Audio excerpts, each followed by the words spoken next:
ഈ ആമയെ കണ്ടോ? ഇതാണ് ഒലിവ് റിഡ്ലി ഇനത്തിൽപ്പെട്ട ആമ.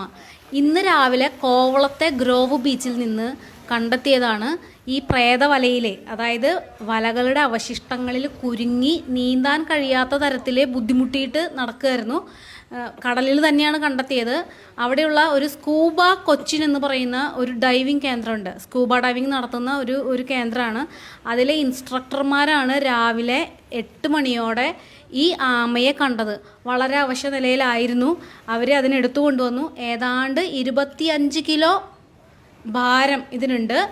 താരതമ്യേന ഇതിന് പ്രായം കുറവാണ്. സാധാരണ പ്രായപൂർത്തിയായ ഒലിവ് റിഡ്ലി ആമകൾക്ക് ഒത്തിരി തൂക്കം വരും. നമുക്കൊന്നും ഒരാൾക്ക് ഒറ്റയ്ക്കൊന്നും എടുത്ത് പൊക്കാനൊന്നും പറ്റില്ല.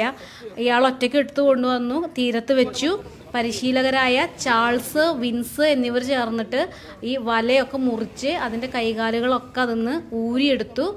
ആമയ്ക്ക് വേറെ കേടുകൾ